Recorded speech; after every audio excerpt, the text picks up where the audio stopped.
Isang matalinong tao ang kriminal na yan. Mahirap mahuli. Mahuhuli natin ang taong to. Kailangan lang natin siyang painan. Hindi madali yan. Parang pyramid ang sindikato nila. Saan ko kaya siya makikita? Ako nang bahala dito. Ipahanap ko siya agad.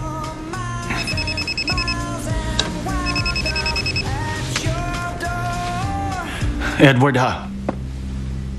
Prosecutor. Ako ito. Sino?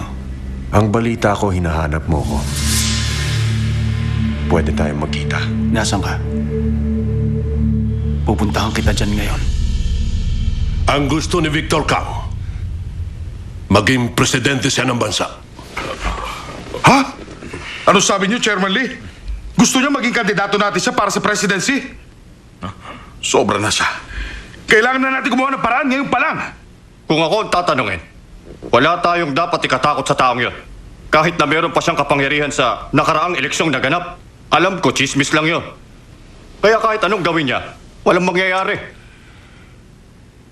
Augusto, may masasabi ka ba? Tama siya, Chairman. Ayon po sa recent survey, 50% ng mga tao kayo ang iboboto. Kaya nga totoo pong wala kayong dapat ipag-alala pagdating sa suporta sa inyo ng mga tao. Kayo pa rin po ang paniniwalaan ng bayan. Tama sila. Relax lang kayo, Chairman. Kahit sa mga butante lang na hawak ko, wala nang laban si Victor Kang sa inyo. Madali niyo lang siya mauungusan. Ang mahirap kay Congressman Kang, hindi madaling hulaan kung ano magiging hakbang niya. Dapat tayong maging maingat sa kanya. Makinig kayong mabuti. Pigilan niyo si Congressman Kang sa balak niya. Congressman ka, bakit ba laban ka kay Chairman Lee, ha? Hindi mo ba alam na malabong maging ikaw ang kandidato natin sa pagka-presidente? Kung ako sa'yo, itigil mo na ito. Bakit? Nawala ang linaw ng pag-iisip mo simula na maging politiko ka. Ano? Maaaring si Chairman Lee ang #1 presidential candidate sa ngayon. Pero hindi imposible mawala ang popularity niya sa isang iglap lang. Ano bang binabalak mo, ha? Sabi mo, gaano katagal mo babalak gamitin si Chairman Lee bilang source ng pera? Source ng pera?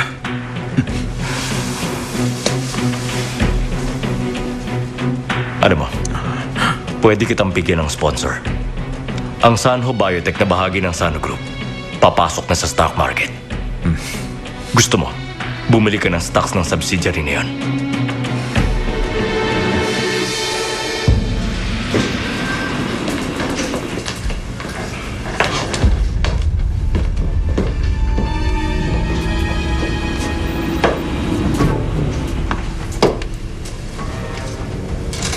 Kumusta ka, Prosecutor, ha? Sino siya? Sinong nag-utos sa'yo? Sinong nag-utos na itumban yung tatay ko? Ha? Sino siya? Sino? Sabihin mo kung sino siya! Ha? Sino? Edward, pigilan mo sarili mo! Bitaw! Bitaw! Edward! Tama na! Uy, tama na! Tama na! Tama na! Tama na! Edward! Sabi! Director, siyang taong nagtangka sa akin dati. Alam ko. Tinawagan niya ako at sinabing susuko na siya.